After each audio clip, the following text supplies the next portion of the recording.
I am thrilled to have Hayley Cooper on the Well Vegan Travel podcast today. Hi, Hayley. Thanks so much for joining us. Hi, thanks for having me. Great to be here. Yes, I'm really pleased that you are joining us because you're going to be talking about an area within a country that I think is amazing and love so much, and that is South Africa. And you're going to be talking about the Timbavati region of South Africa and why this area of South Africa is like a vegan paradise. Before we get into that, why don't you tell us a little bit about what it is that you do on the vegan travel space? Absolutely. So I always struggle to tell people what I do because I kind of do a little bit of everything. But my day job is working as a lodge manager. That's why I'm lucky enough to live in the Timbavati. In addition to that, I have a company called Wild Dreams. So we specialize mostly within hospitality and tourism, recruitment and consulting services. In addition to this, I also work with a company called Vegan Hospitality and I am their COO. We offer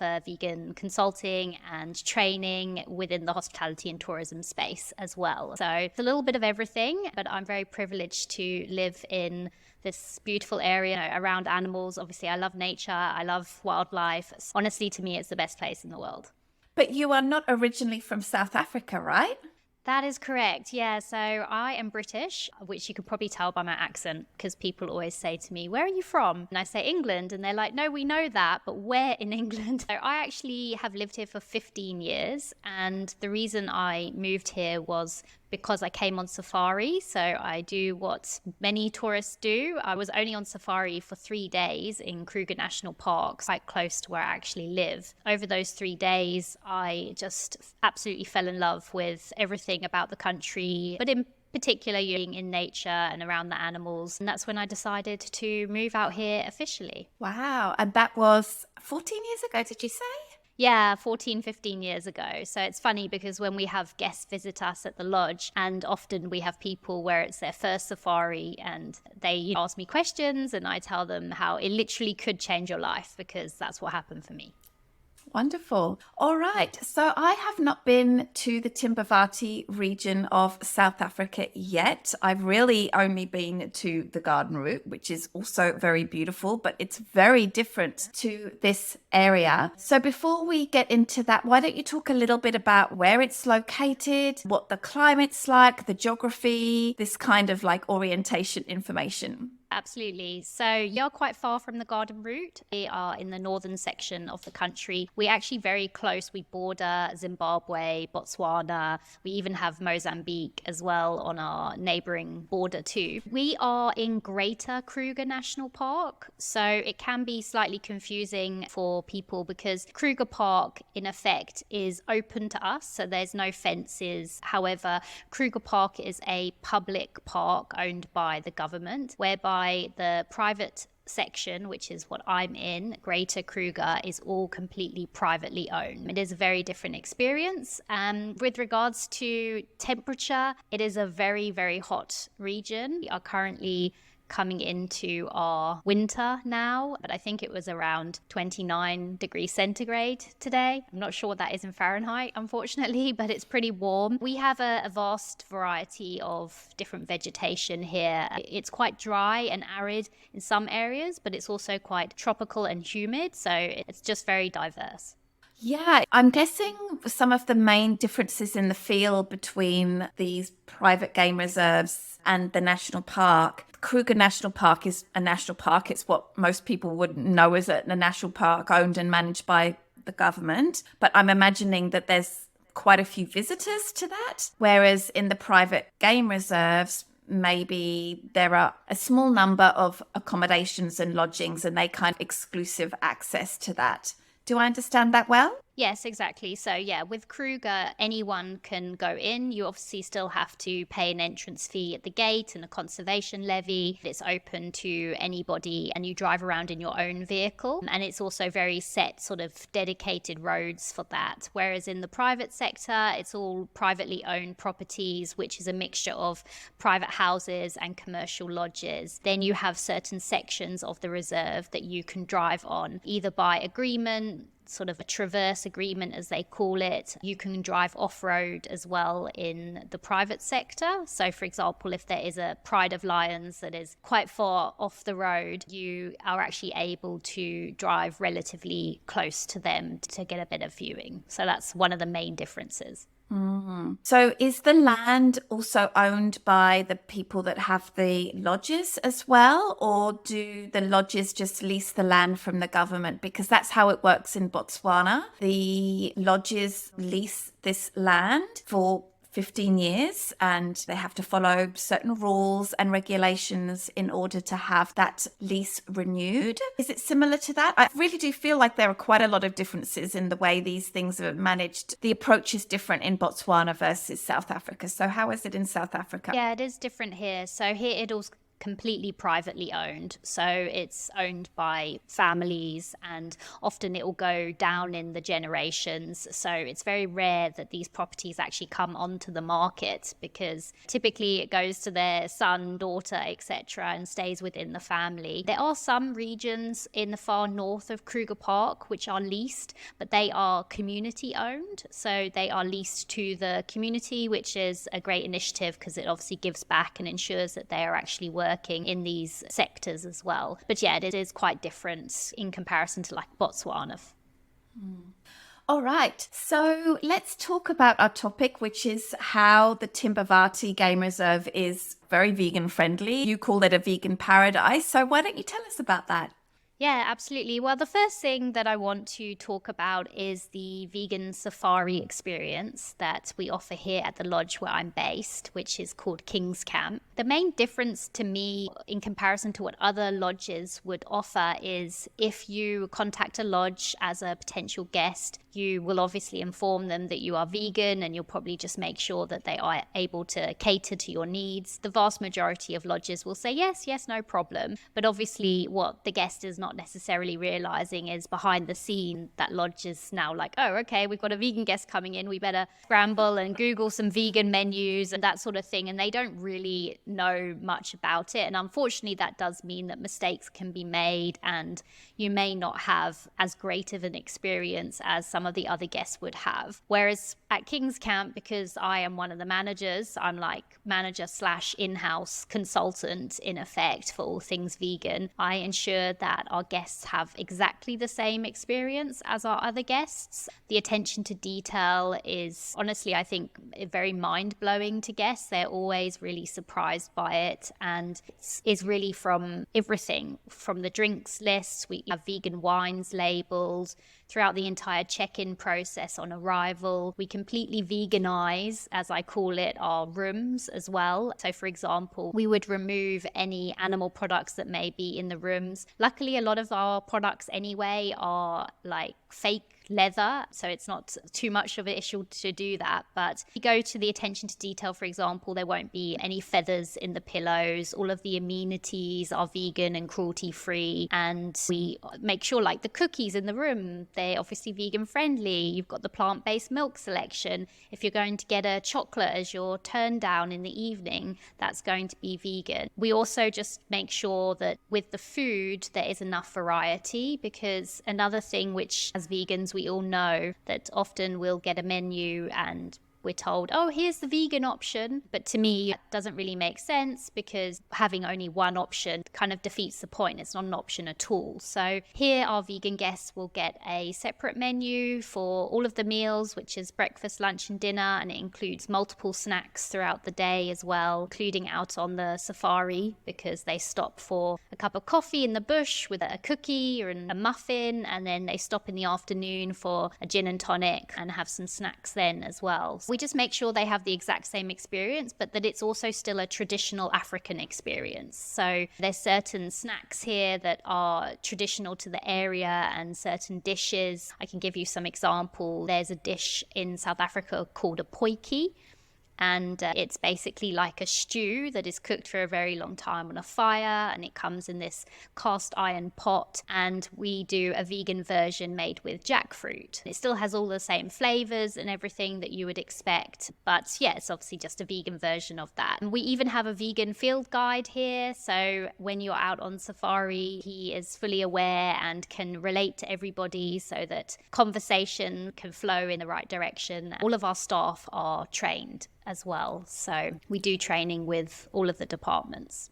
It's interesting. I've certainly come across these issues, particularly in South Africa. I've talked about this at length with Ingrid, your friend, when she was on the podcast a few weeks ago. And sadly, in South Africa, they use a lot of animal products, skins, for example, which is usually the most confronting, let's say, of all of the things to decorate common areas, decorate in the rooms. And we try on our trips to get as many of those removed from the room as much as possible. Sometimes they forget, and I just feel so frustrated because, like, we talked about this. Now, obviously, we can't necessarily have that much sway over the animal skins and other things like that in the common areas because we might not be taking over the whole camp or the whole place. And of course, I don't feel like we can be that demanding, but it's really nice that you guys are doing that over at King's Camp. And we do something similar in Botswana. Normally we'll be taking over the camp, so you try to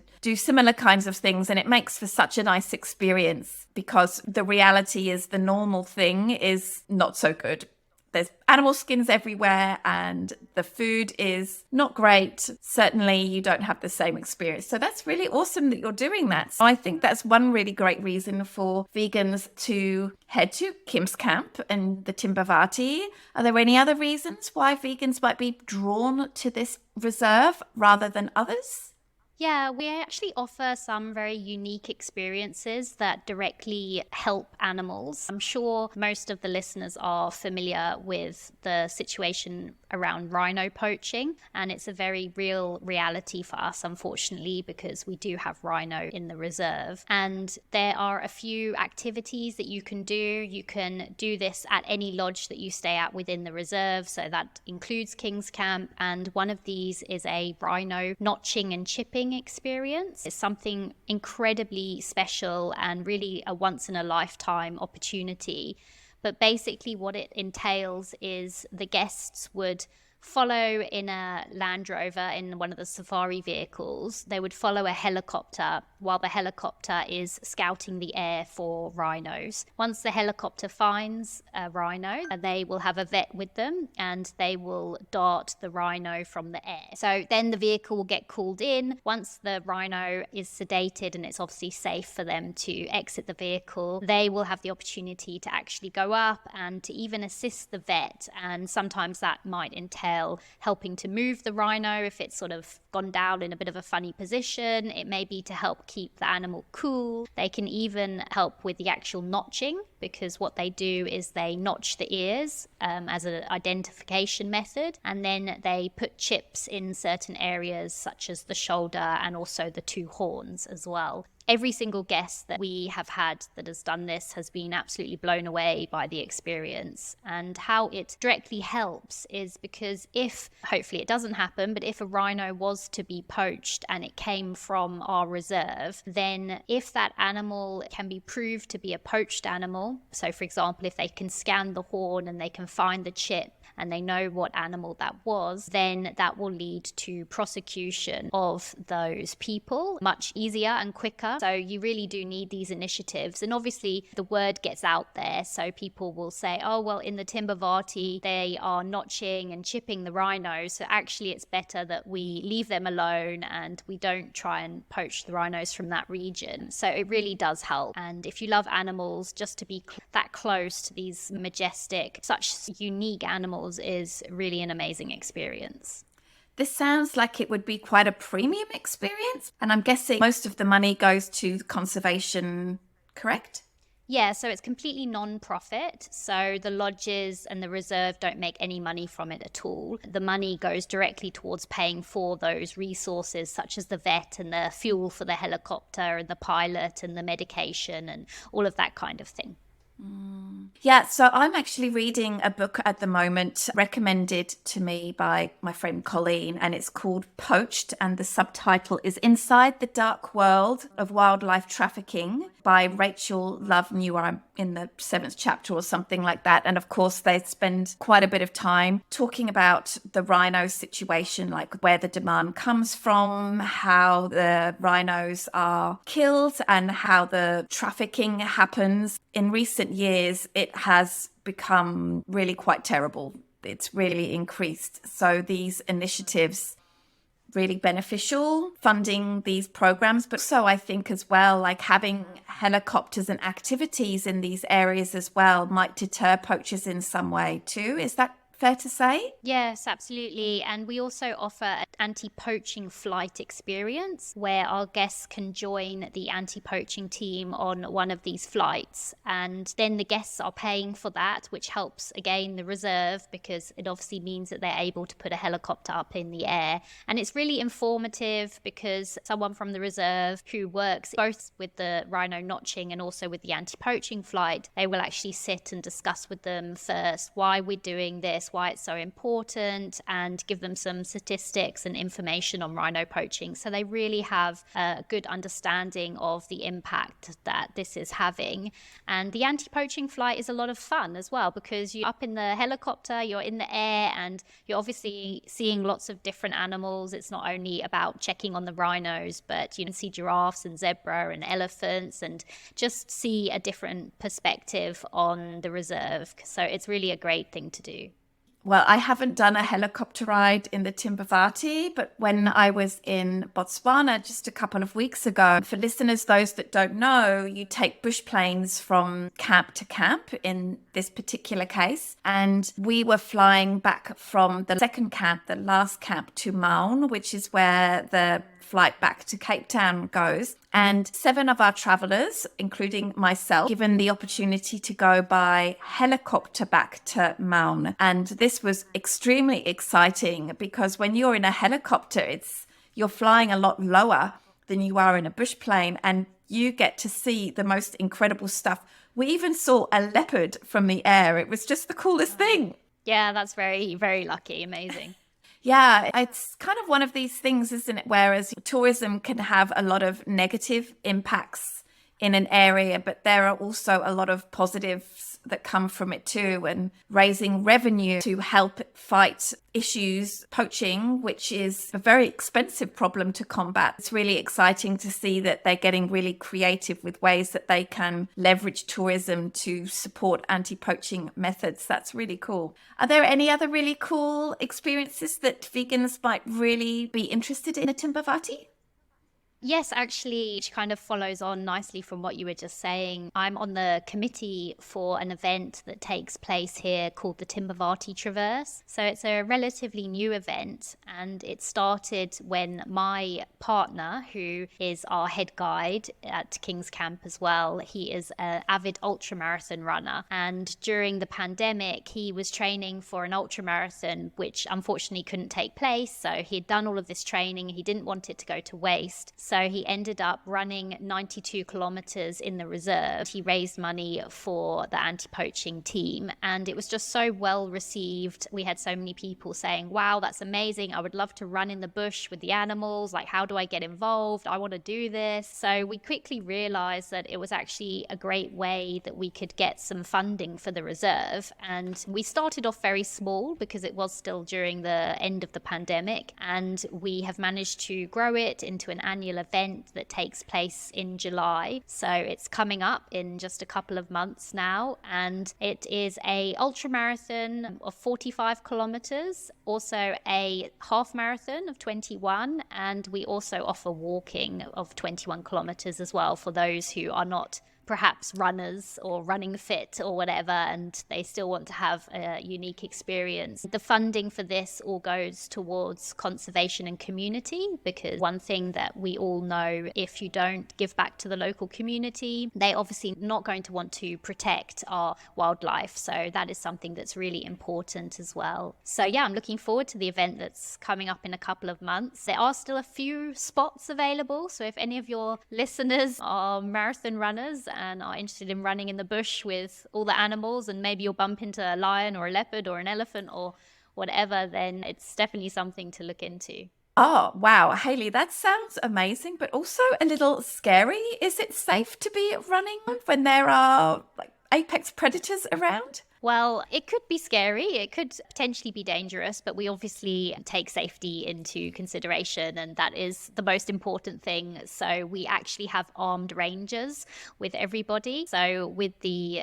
people who are running, they are on bikes with their rifles just in case. And yeah, we also have people walking as well. But everyone is very trained. They know what they're doing. They know how to react if we do see an animal out in the bush. And we also have vehicles that are following the runners and walkers, not too closely so they don't kind of ruin the experience of being out in nature, but close enough that if there was an issue, they could just jump on, or even if they need a little rest or something like that, then they can do that, because it's not a race, it is just an event. So it's not about who crosses the finish line first, it's just about the taking part and the experience.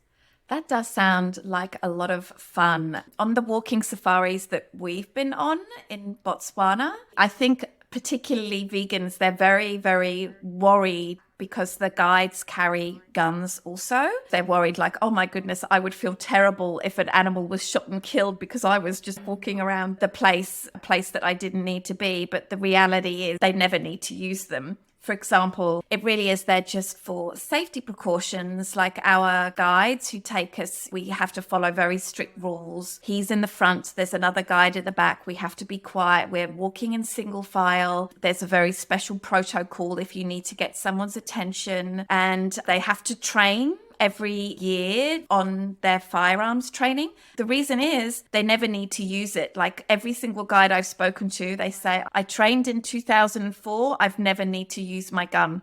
And I've been taking groups hundreds of times out into the bush. So it really is there on the very, very small chance that something would happen. If there was really any real danger, then these types of activities wouldn't be offered. Yeah, absolutely. It's more just like to have it because you have to legally. But like I say, everyone's trained. They all know what they're doing. And actually, my partner, who, like I mentioned, is the one that started this initiative off, he does all his training in the bush here. And he is such a highly qualified field guide. He's been doing it for so many years and has all his qualifications that he just does all his training running on his own. He obviously doesn't carry a rifle when it's just himself, when he doesn't have guests to worry about or anything like that. So he has lots of stories where he has run into different sorts of animals, but he has never had to worry about it because he understands animal behavior really well. All right. I absolutely know that I really want to check out the Timbavati area, and I would love to experience the vegan safari camps at King's Camp. How is it that people get to King's Camp? Yeah, so there's a few different ways, but the most common is to fly into our local airport, which is Hoedspruit. So it's called Eastgate Airport, but Hoedspruit is our closest town. And then we arrange a transfer vehicle to come and collect people. It's only about a 45-minute drive. And what's nice is that it's a drive through the reserve anyway. So often when guests get to us, they've already seen some animals on the way, which is really nice. But you can also get a charter flight. So you would fly into our main airport in the city of Johannesburg, and then you can get onto a charter flight and you go into one of those small planes similar to the ones you were talking about in Botswana, and then you would land just a short 10-minute drive from our lodge, and then our field guides would collect you from the airstrip and drive you straight to the lodge. Or alternatively, if you want to fly into Johannesburg Airport and get a transfer or hire a car yourself and drive up to the area, that is possible. It is about a 6-hour drive, but there are some really nice sights to see on the way, like waterfalls and viewpoints and stuff. So that's another option for people that are maybe a bit more adventurous. Amazing. That just sounds like so much fun, Hayley. Thank you so much for sharing all of these really interesting activities and experiences that people can have when they're heading to South Africa. I'm sure people are definitely going to consider it. If they are interested in finding out more about what it is that you do, like with vegan hospitality coaching, and also maybe you can share the URL for the camp as well so that people will be able to look those up. Absolutely. Well, my company page is wilddreams.co.za, and we can be found on social media under Wild Dreams Hospitality and Wild Dreams Vegan, both on Facebook and on Instagram. And then the other company that I'm the COO for is veganhospitality.com, and we can be found under social media as Vegan Hospitality. And then the lodge is kingscamp.com, so you can go and find us as well. My direct email address is there under our Vegan Safari page. So if you have any questions about what to expect, or you want to tell me, hey, I've just booked a safari, I'm coming to see you soon, then you can get in touch with me directly. I love it. Hayley, thank you so much for taking the time to be on the podcast. I really appreciate it. Thanks for having me. It's been great to chat to you, and hopefully you'll get to the Timbavati yourself soon. I can't wait. Thank you.